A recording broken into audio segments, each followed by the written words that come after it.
People like Mike Huckabee and James Dobson have looked to say about the Newtown tragedy that because we haven't had prayer in schools, or because we've turned away from God as a nation, or we've allowed gay marriage, that this tragedy happened because we turned away from God. And that's simply not true. It's the kind of theology that says we have a God that we have to please and appease and do everything perfectly for, and then everything will be wonderful. But there's been no time in history that that has happened. None. And so that's why I say people like Huckabee or Dobson have just, tried to be, I think, helpful, but they've been very harmful in the kinds of things that they are saying on the airwaves and in their web pages.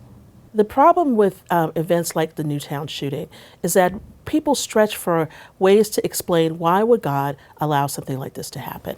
People who are talking about God during this time period cannot bring themselves to say the word just evil. They won't talk about the role of evil in a shooting like this. And so to blame it on the lack of some kind of moral core that they think that people should have, and to not talk about evil, is to me a misnomer, and it's just bad theology.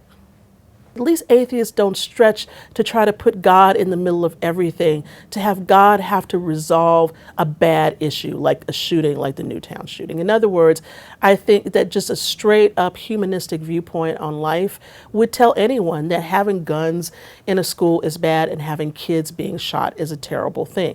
You don't need a God to tell you that. I mean, you know this because you have common sense.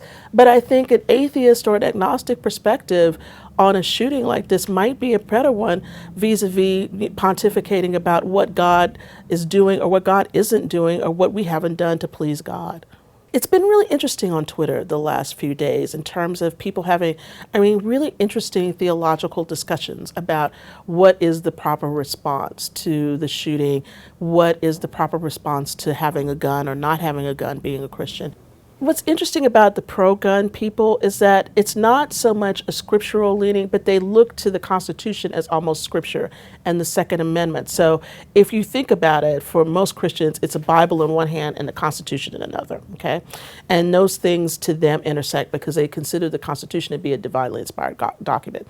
Having said that, I think they can come together on some points. I think with the point that where Christians who are gun owners and those who are not gun owners may come together is the assault on assault weapons. I think the ban on assault weapons might be the place where this could happen.